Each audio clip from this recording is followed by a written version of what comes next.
On the ninth Tuesday, at 11 minutes past 3 in the afternoon, my son stood in the middle of my den with a drink in his hand and told 6 people that he was hoping I would hurry up about it. I was 9 miles away with a needle in my arm, and my wife, who had been dead for 4 years, was recording every word of it. She put that camera in 11 years ago, not for security. We had a boxer named Bishop who ate the corner of a leather chair when he was 8 months old, and Rosalind bought a little motion camera and mounted it high on the bookshelf so she could catch him at it. It had a speaker in it. She used to talk to that dog through it from the grocery store. I would be sitting in my own den reading, and her voice would come out of the bookshelf saying, "Bishop, get down," and the dog would look at the ceiling like God had opinions about furniture. She died 4 years ago. I never took it down. I never thought about it.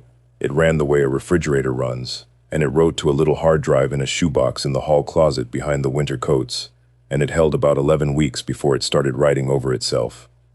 My son did not know it was there. He was 34 years old, and he had not opened that closet since he was in high school. I have spent 40 years reading things people would rather I did not read. That is what a pharmacist does. Somebody hands you a script, and you read what is written on it, and then you read what is not written on it, and then you pick up the phone and ask a question that everybody involved would have preferred you not ask. I retired at 62 and I stopped reading anything closely at all. It turns out that is a habit you can put down, and it turns out that putting it down cost me 14 months and $186,000 and a son. If you have ever had somebody you raised decide, quietly, that your life was running long, stay with me on this one.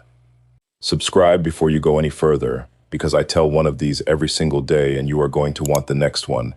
Hit the like button while you are here. It genuinely helps this channel find the people it is meant for. And down in the comments, tell me one thing. Is there a point where a parent is allowed to stop? I will be reading every one of them. The house is in Elizabeth, in Charlotte, 2 blocks off the park. One of those 1920s brick bungalows with a deep porch and a magnolia in the front that drops leaves like sheet metal all year long. Rosalind and I bought it in 1991 for $141,000, which felt insane at the time, and we spent 9 years fixing it while we were both working 60-hour weeks.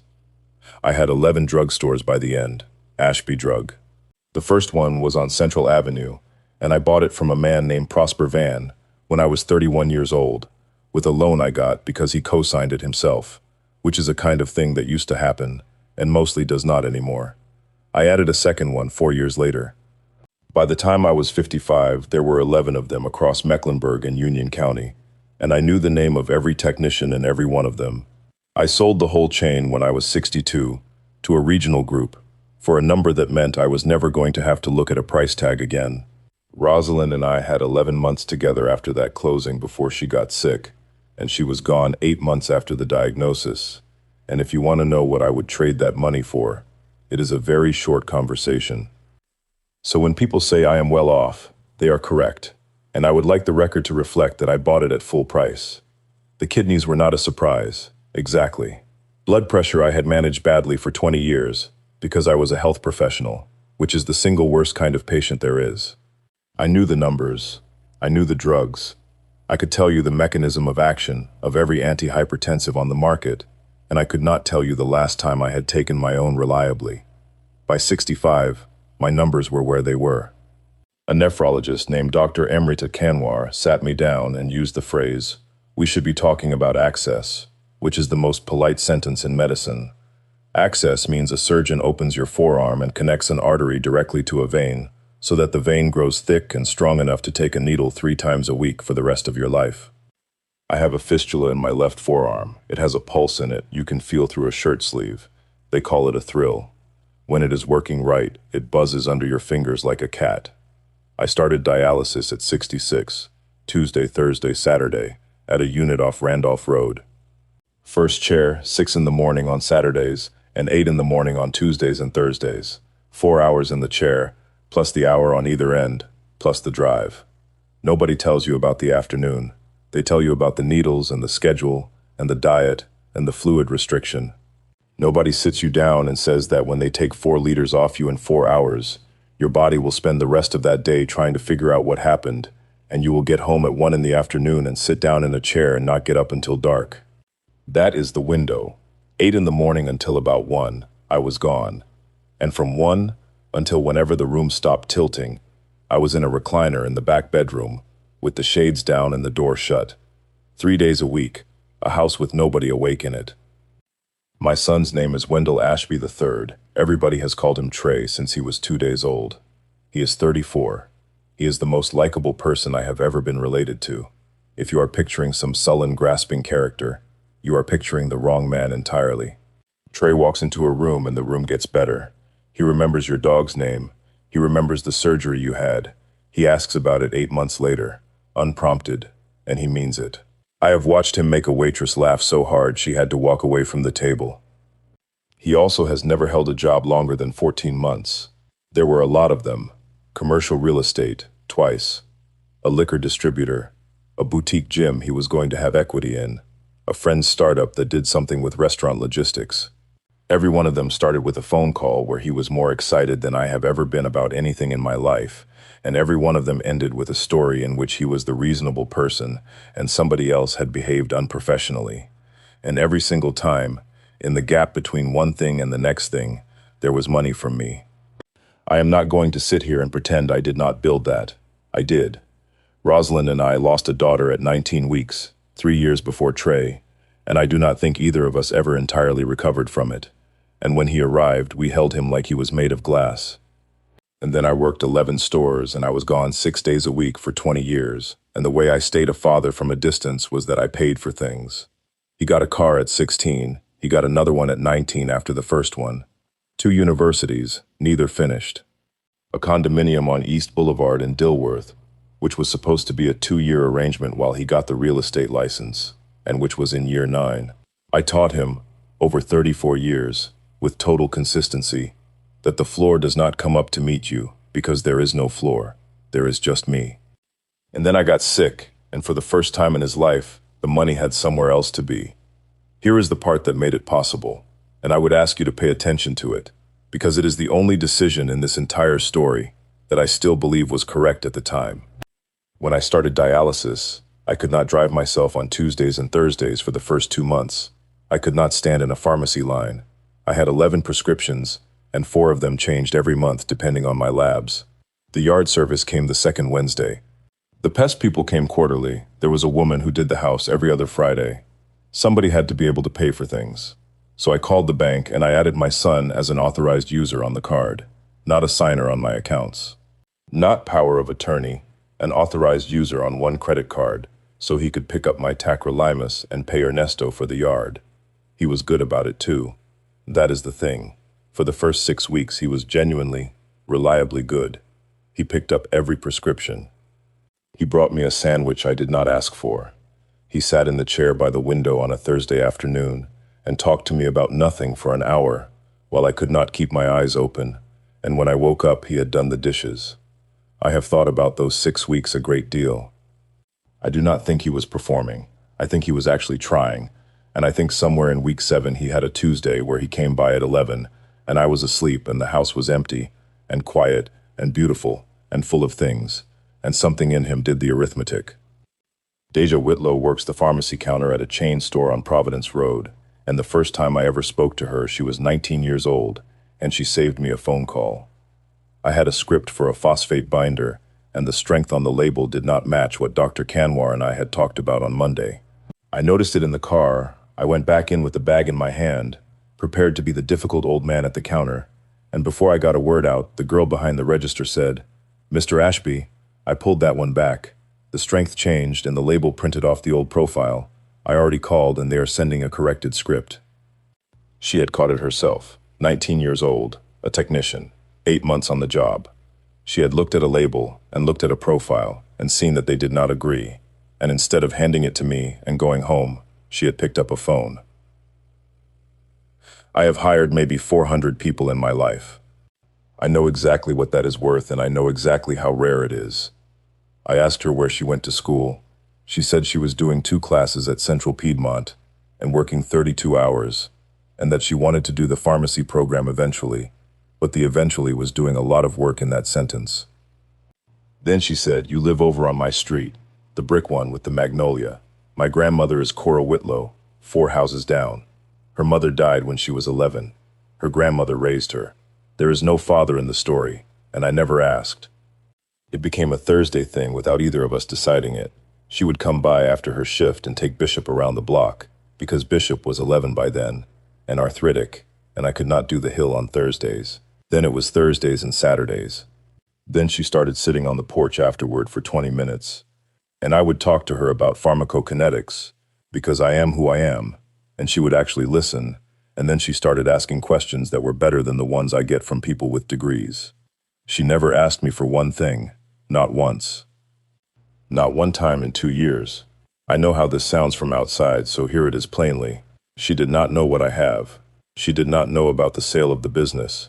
She thought I was a retired pharmacist in a paid-off house who could not get up the hill on a Thursday, which is, in every way that matters, exactly what I am. The first thing that was wrong I explained away in about 4 seconds. It was a Saturday in the fall. I came in the back door around noon, and there was a smell in the kitchen. Not a bad smell. Lemon and something else. Chemical and bright. The smell of a hotel room. Every surface in my kitchen was gleaming, and there was a fold in the roll of paper towels, the little triangle they do at the end. I stood there and I thought, Trey must have had somebody in. And I was pleased. That belongs in this too. My first reaction was that my son had arranged for the house to be cleaned while I was in the chair, and I stood in my kitchen at 67 years old, feeling looked after. The second thing was the ice. We have an ice maker that makes about 4 pounds a day, and I use maybe 9 cubes. Twice that fall I came home to an empty bin. I decided the thing was failing, and I put it on a list of items to deal with, and I never dealt with it, because that is what a list is for. The third thing I could not explain, and I explained it anyway. Rosalind's earrings. Small gold hoops, nothing, $60 in 1996, which she wore about 4 days a week for 25 years. They lived in a dish on her side of the dresser, and I had not moved them since the funeral, because I had not been able to. One Thursday they were on the wrong side of the dish, turned the wrong way, with the posts facing me. I stood in my bedroom for a long time looking at a pair of earrings. And here is what I did, and this is the failure, and it is entirely mine. I decided that I had moved them. That I had picked them up on some evening when I was low and put them down differently, and forgotten, because I was 67 and I was on dialysis, and the fatigue does things to your memory, and everybody had told me so. I chose the explanation that made me the unreliable one. That was easier than the alternative, and I made that choice in about 90 seconds standing at a dresser, and it cost me another 5 months. The money I did notice, and the money is where the whole thing turns, so I need to lay it out properly. I have never been careless with money. I ran 11 stores on margins that would frighten you. I could tell you what a case of anything cost, wholesale, and what I sold it for. But something happens when you get sick. Every month becomes abnormal. There are labs and co-pays and a supplement premium and a co-insurance thing you have never seen before, and there is a month with a vascular access procedure in it, and a month with a cardiology consult, and a month where you bought a lift chair. There is no normal month to compare against. So I stopped reading line items and I started reading the bottom number. And the bottom number was always going to be bad, because I had decided in advance that it would be, and every month it was bad. And every month I said, well, that is what this costs. That is how a careful man goes blind for a year. Not by ignoring the number, by having a story ready that explains it. And my son had exactly the same story, which is the part I still cannot get all the way around. He told people that his father was burning through everything on treatment, that the old man was spending the inheritance on staying alive. He said it in my house, out loud, more than once. He believed it. I am nearly certain he believed it. My actual out-of-pocket cost for dialysis, once I ran the numbers properly, was about $9,400 a year. Medicare and the supplement carried the rest, $9,400. My son cost me $186,400 in 14 months. He was the expense. He was the thing draining it. And he had built himself a story in which the drain was his father refusing to die efficiently, and he was so committed to that story that he never once looked at the statement that had both numbers printed on the same page. Miss Bernice Talley has lived next door since before we moved in. She is 81, and she keeps a garden in the side yard that has been photographed for a magazine, and she does not gossip, which in a neighborhood like ours is close to a superpower. It was a Thursday in January, and I was putting a bin out, and she was at the fence. She asked whether I was going to be around for the block thing in the spring, and I said I suppose so, and she said, "Well, I did not know if you had rented the place out." I said, "Rented it out?" She said, "With the cars." And I said, "What cars?" And Miss Bernice Talley looked at me for about 2 seconds with an expression I will remember when I have forgotten most things, and I watched an 81-year-old woman realize she had just walked into the middle of something. She said, "On Tuesdays, mostly. There have been cars, sometimes 6 or 7 of them, down both sides." She said she had assumed it was some kind of arrangement, because it was so regular, and because it was in the daytime, and because people do not do a thing wrong at 11 o'clock in the morning with the cars parked in the open. Then she said, and I could hear her deciding to say it, "Wendell, there is music sometimes." I asked her how long. She said, "Since about the summer." It was January. I did not go looking for the doorbell camera. There was no point. Trey had set that up himself the previous spring, standing on a stepladder with his phone in his hand, being helpful, and the account was on his phone and he was the administrator on it, and I had never once opened the app, because he handled it. That is a sentence that appears about 40 times in my life. He handled it. I stood in the front hall for a while. Then I opened the closet, and I moved the winter coats, and there was a shoebox on the shelf, with a small black hard drive in it, and a cable running up through a hole in the shelf, that I drilled myself in 2014, because my wife wanted to catch a dog eating a chair. The green light was on. It had been on for 11 years. It took me until 9 o'clock that night to get it playing on the television, and I had to look up how, and I want to tell you that my hands were steady, and they were not. It held 11 weeks. I watched all of it, not that night, over 4 days. The first Tuesday I pulled up was ordinary, in a way that made the whole thing worse. Trey comes in at 8:50 in the morning, alone, with a coffee. He puts his keys in the dish by the door the way I do. He walks around the first floor once, unhurried, the way you walk around a house that belongs to you. Then he sits on my sofa and puts his feet on my coffee table and watches something on his phone for 2 hours. That is it. That is the whole recording. My son let himself into my house on a Tuesday morning and sat in the quiet. And I will be honest with you, watching that one, I felt something almost like relief. I thought, he comes here because his mother is here. I thought, he is 34 and he is lonely, and he cannot say it, and he comes and sits in the house he grew up in while his father is out. I held on to that for about 40 minutes of footage, because 2 Tuesdays later, there are 9 people in my den at 11 in the morning.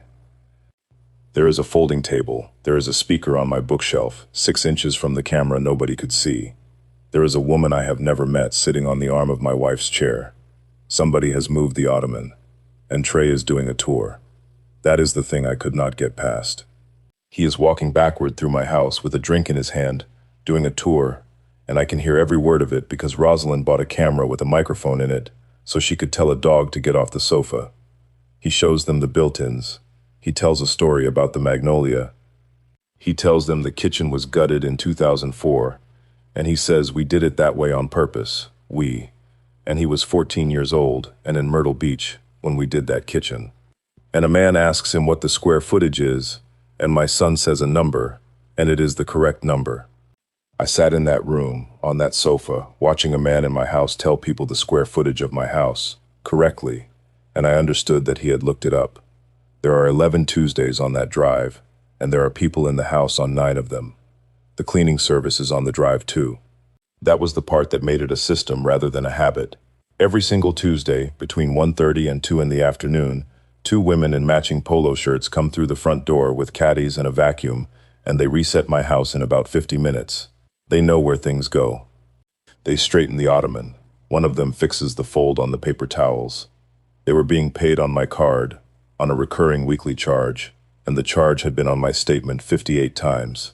I sat there with a legal pad, and I did what I should have done in the second month. I pulled 14 months of statements and I read them the way I used to read a script, line by line, out loud, with a pen, a caterer, 31 times. not a restaurant. A catering company, with delivery charges, on Tuesdays. An event rental outfit, 9 times. That was the folding tables. A liquor store on Central, more than 120 separate charges. The cleaning service, the car detailing, every 3 weeks, for a car titled to me that I had not driven in a year because I could not drive on treatment days and did not want to on the others, and which my son had been using since April. Restaurants I have never eaten at, 2 hotel charges in Asheville. A jeweler in South Park, $412 in October, which I sat and looked at for a long time. 14 months, $186,400 and change. And not $1 of it was a crime. I need to stop here for a second, because we are coming up on the part of this that I have never said out loud in one piece. If you have made it this far with me, do me one favor, subscribe. Not later, now, while you are sitting there. I put a new one of these up every day. Real stories about what people do to their own blood when there is money in the room. And I would rather you did not have to go looking for the next one. Hit the like button on your way past. And in the comments, I want your answer to this one, because I have never settled it. He had a key his mother gave him. He never picked a lock, and he never forged a signature. And every dollar he spent on a card I handed him myself. So tell me, where exactly is the line, and did he cross it? I will read all of them. The 9th Tuesday is the one.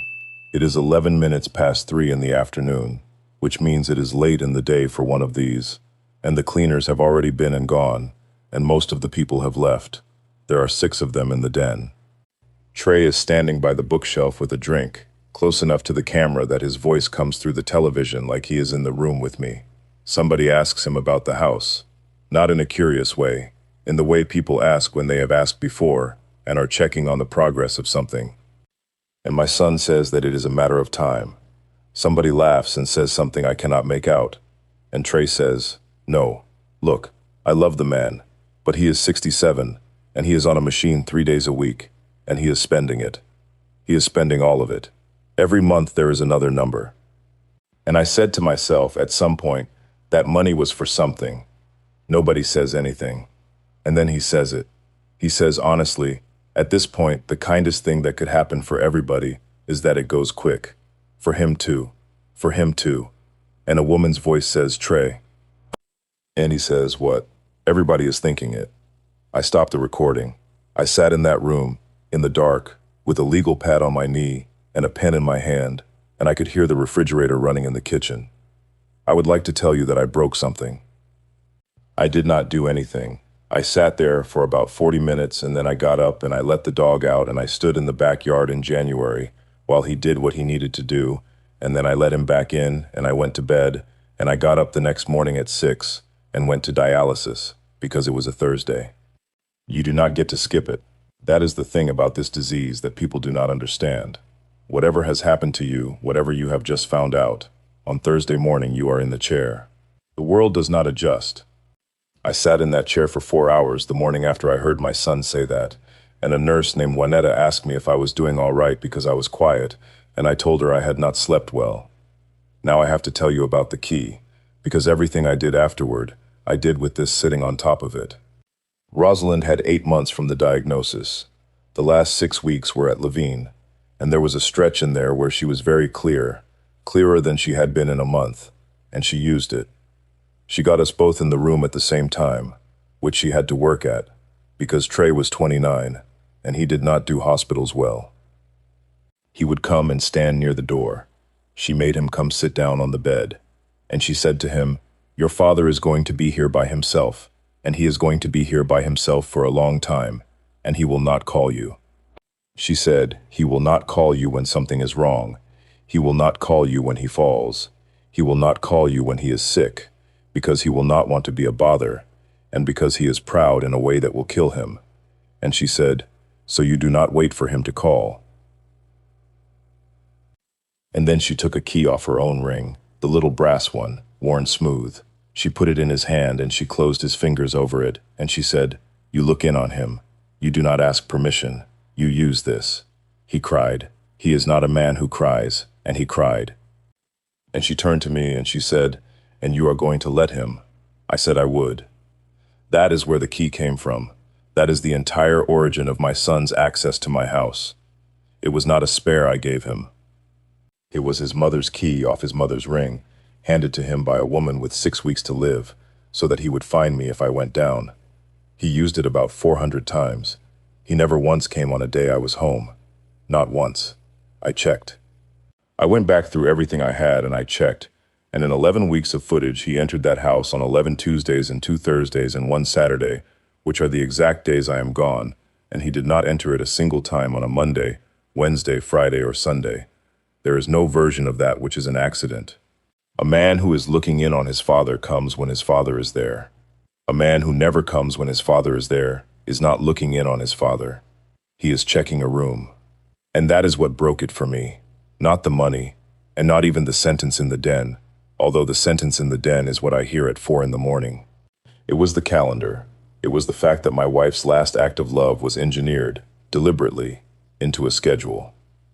I gave myself 11 days, and I did it properly, because I am not a dramatic man, and because I have spent my life around people who cut corners, and I have seen how it ends. I had the locks changed on a Wednesday morning by a locksmith out of Matthews, all 3 exterior doors, and the deadbolt on the basement, and I paid him in cash, and I asked for 2 keys and no more, one for me and one that went in the drawer. I called the bank and I removed the authorized user, and I want to tell you what actually happens when you do that, because I did not know either. The card does not just stop working. The entire history goes away. Trey had been an authorized user on that account since he was 22 years old, first as a college thing, then as a between jobs thing, then permanently. 12 years of my payment history had been sitting on his credit report, as though it were his. Perfect history, 12-year account age, on a card with a $30,000 limit. When you remove an authorized user, the trade line comes off, not closed, removed, as though it had never been there. He was going to wake up one morning as a 34-year-old man with a credit file about 2 years deep, and I knew that when I made the call, and I made it anyway. I called the leasing office on East Boulevard. The lease was in my name. I was not the guarantor. I was the tenant, and he was an occupant, and it renewed in 11 weeks. I told them I would not be renewing. I called my insurance agent about the car, which is titled to me, and I arranged to have it collected. The phone plan was mine. The membership at the club was mine, and had been since 1998, and he had been signing for lunches on it since he was in high school. And then I called a lawyer, because the house was the actual thing, and I was not going to do the house badly. Vivian Prather has an office in a converted house off Moorhead, and she has done estate work in this county for 31 years, and she let me talk for 20 minutes without saying anything. Then she said, "What do you want?" And I told her. She said, "All right." And then she said, "Now let me tell you how your son takes it back, so that we can stop him from doing it." That was the most useful hour of my life. She explained that if I simply change my will, the will goes through probate, and probate is a public proceeding with a docket and a hearing date, and my son would have a formal opportunity, an address, and a judge, and all he would need is a lawyer willing to file on contingency, and a story about a confused, sick old man, and a young woman on the street who had inserted herself. She said, "They will not have to win. They will only have to make it expensive enough that the other side settles." So we did not use a will as the main instrument. We put the house into a revocable living trust. I deeded it in immediately that month while I was sitting there, and I am the trustee during my life, and it changes nothing about how I live. But on my death, it passes to the named remainder beneficiary directly, outside probate. There is no hearing, there is no docket, there is no proceeding for anybody to attach themselves to. Then she built the rest of it like a woman who has watched this happen for 31 years. She had me examined. A geriatrician did a formal capacity evaluation, cognitive screening, and all of it, dated the same day I signed, and that report lives in the file. Because the first thing out of any contestant's mouth is that the old man was not himself. She had the signing recorded on video, both witnesses on camera, her asking me, on the record, in plain language, whether anybody had pressured me, and me answering. The pour-over will names my son explicitly. That surprised me. I assumed you would leave the person out. Vivian said no. Silence looks like a mistake, and a mistake is something a court can correct. You name him, and you state that the omission is intentional, and then there is nothing to interpret. And she put in a small bequest, with a no contest clause on it. $15,000, conditional on him not challenging any part of it, because a no contest clause is worth nothing if the person has nothing to lose. You have to give them something to forfeit. She said, he will be told by somebody that 15,000 is insulting, and it is. It is meant to be a decision. And then I told her who the remainder beneficiary was, and Vivian Prather put her pen down. She said, how old? I said 19. She said, all right, then we do this correctly, and here is what correctly means. She wrote a statement of intent into the trust document, in my words, signed and dated, describing exactly who Deja Whitlow is, how we met, the 2 years, and the fact that she has never asked me for anything and does not know about any of this. She had me obtain a short letter from Dr. Kanwar's office confirming my judgment was intact. She confirmed the girl is 19 and legally an adult, and that her grandmother lives 4 houses down and has known me since 2003. And then she said the thing that decided it. She said, does she know? I said no. She said, keep it that way. Because the single strongest fact in this entire file, if it is ever attacked, is that the beneficiary was never told, never asked, and went on doing exactly what she was already doing. So Deja does not know. She did not know then, and she does not know now. She comes on Thursdays. She takes Bishop around the block, and he is 12 now, and the block takes him a long time, and she does not rush him. I moved my Tuesday session to Monday evening. There was a chair at 6:30. The staff were fine about it. People move sessions constantly for work and for weddings and for funerals. I did not miss a treatment. Some of you are in that chair, and I am not going to sit here and tell a story where a man skips dialysis to make a point. You do not do that. There is no argument on this earth worth a day of that. I moved it, and then I told my son that everything was the same.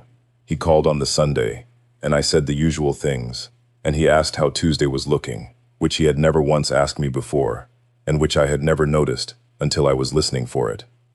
I said, same as always, 8 o'clock. He said, all right, old man, get some rest. On Tuesday morning, I got up at 7 and made coffee and let the dog out, and I sat in my own front room with a book I did not read. At 8:50, a car pulled up. Then another one. I heard doors. I heard a key go into my front door and stop. You can hear it. When a key goes in and does not turn, there is a click, and then nothing, and then the click again, twice more, because a person's first assumption is always that they have done it wrong. Then there was a pause. I heard him say something on the porch, and somebody laughed. Then the knocking started. I let it go about 4 seconds, and I opened the door. There were 5 of them on my porch. Trey in front, with a paper bag of ice under one arm, and his phone in his other hand. I have replayed his face a great many times. It was not fear. It was not guilt. Not in that first second. What it was a total system failure. He was looking at a man who was supposed to be 9 miles away with a needle in his arm, in a doorway that had never once been closed to him in 34 years, and he could not make it resolve. He said, Dad, what are you doing here? And I said, I live here.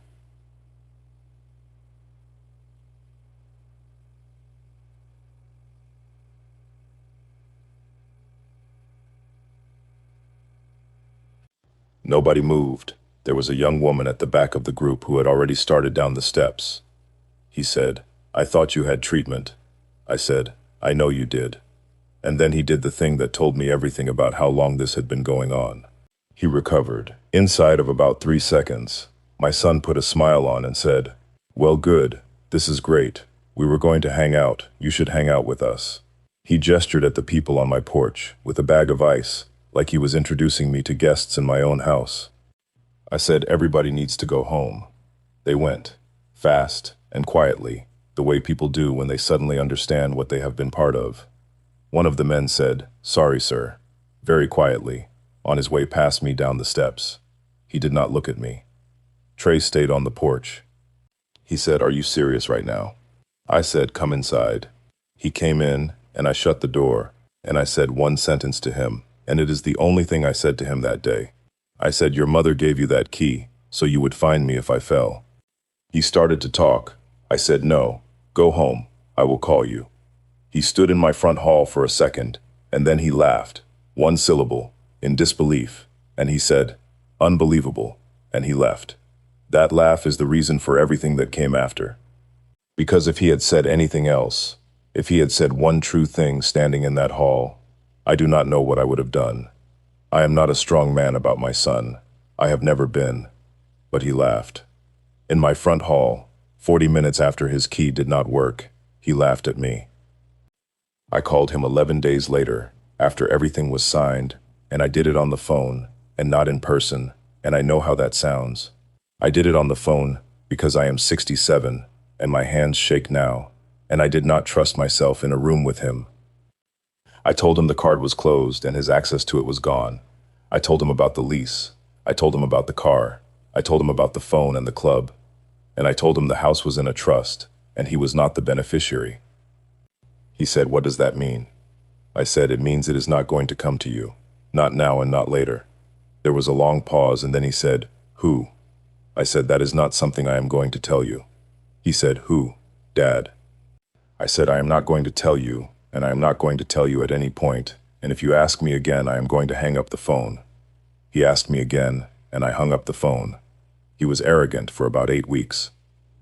I have talked to enough people about this to know that 8 weeks is fast.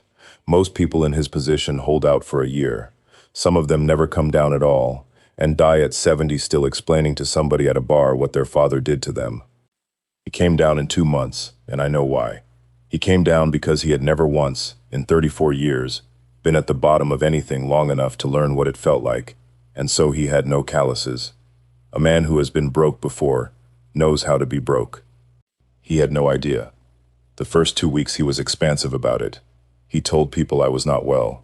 That is what got back to me, through 2 different sources, and it was said with real concern, which is the part that impressed me. He was not saying his father was cruel. He was saying his father was sick and confused, and that there was a situation with a neighbor, and that he was handling it. That is a much better strategy than anger. He is a much better strategist than I ever gave him credit for. In week 3, he retained a lawyer. A real one, at a real firm. That lawyer sent Vivian Prather a letter, and Vivian sent one back, and I have read both of them. Hers was 4 paragraphs. She noted the capacity evaluation dated the day of execution by a board-certified geriatrician and offered to provide it. She noted that the signing was recorded on video and offered to provide that. She noted that the omission of Wendell Ashby III was explicit and stated on the face of the instrument rather than implied by silence. She noted the presence of an interorum clause and the conditional bequest. And then the last paragraph, which I have kept, said that the primary asset had already been conveyed into an inter vivos trust and therefore would not pass through probate, and that any challenge would have to be brought as an independent action against a competent living settlor who was fully prepared to testify. His lawyer withdrew 11 days later. I do not know what that conversation was like, and I have never wanted to. Week 6 was the condominium. 60 days is 60 days, and it went by while he was busy being right about it. He moved in with a friend in Plaza Midwood, then a different friend. Then, I am told, a woman he had been seeing, and then not her. Week 7, he applied for an apartment on his own and was declined, and I think that is the moment. I think that is the actual moment, and he never told me about it, and I only know because the leasing office called me as a reference, and I said I would not be one. A 34-year-old man with a 2-year credit history and no employment history and no cosigner. 12 years of my payment record had come off his file in a single billing cycle, and he did not know it had ever been on there. He called me at the start of week 9, and he was different. It was not an apology. He did not apologize in week 9, and he has not apologized since, and I have stopped waiting for it, and that is not the same as forgiving it. What he did in week 9 was negotiate. He said he understood he had messed up. He said the house thing was between me and my conscience. And then he asked for the car back, because he could not take a job without a car, and he had a job, and it was a good one, and it started Monday. It was a good pitch. It had a fact in it that could be checked, which is what makes a good pitch. I said no. He said, so you want me to fail? I said, I want you to take the bus to the job, the way the people you will be working with take the bus to the job. He said something ugly and hung up. There was no job. I checked. I am not proud of checking, but I checked. Week 12, he asked for $2,000 for a deposit on a room. 14, he asked for $600 for a phone, because his had been shut off, and he said, Dad, I cannot even apply for anything without a phone, which is true. That one is completely true. That is a real problem that real people have, and it is a genuinely awful thing to be on the wrong side of. I said no, and then they got smaller, and that is the part nobody warns you about. Everybody prepares you for the big ask. Nobody prepares you for the fourth month when your son texts you asking for $140, and there is no anger in it, and he spells out what it is for, and it is groceries and a bus pass, and it is $140, and you have money in a checking account that would cover $140 3,000 times over without you noticing. That is where they get you. Not at the top, at the bottom, where the number is so small that saying no makes you look like a monster, including to yourself. I said no to that one too. I want to tell you exactly why, because it is the only part of this I have thought about carefully enough to defend. If I send $140, nothing about my life changes. I do not feel it, and nothing about his life changes either, except that on the 12th of next month, he does not have to have solved anything, because there is $140, and there always has been. That is what I had been doing since he was 16, not once, continuously. For 18 years I had been quietly informing my son that there is no bottom, and he built an entire personality on that information, and the personality worked right up until he was standing in my den, telling 6 people that the kindest thing would be if it went quick. He did not become that man in an afternoon. He became him over 18 years of $140 decisions made by a man who loved him and was tired and was 3 hours from home. So the $140 was not a small thing. It was the whole thing, in its smallest available form, and I knew that if I could not say no to it, I could not say no to any of it. He worked at a restaurant on Central Avenue for about 5 months, then a warehouse out past the airport. He was living with 2 other men in a place off Eastway, which I know because Miss Tally's grandson knows him. Somewhere around month 7 he stopped calling. That is a strange thing to live through. You spend 4 months bracing yourself 3 times a week, and then it just stops, and the silence is worse than the calls, and you find yourself sitting with the phone in your hand at 9 at night doing nothing. He sent one message at Christmas. It said, "Merry Christmas, Dad." That is all it said. No ask in it at all. I typed about 6 different replies and I sent, "Merry Christmas, Trey." That is the entire extent of my contact with my son over the last 19 months. The call came on a Wednesday in April at 4:20 in the morning. I had been on the list 19 months. You are told that the call comes at a bad hour, and you do not really believe it until the phone goes off in a dark room and the screen says the transplant center. Deceased donor. They tell you almost nothing, and they should not, and I have not asked. Somebody died in this state on a Tuesday night, and their family, in the worst hour of their entire lives, was asked a question and said yes. I do not know their name. There is a letter you can write through the organ procurement organization, anonymously, and I have written it 4 times and thrown all 4 away because everything I put down looked small next to it. I will get it right eventually. Cold time matters. When they call, you go.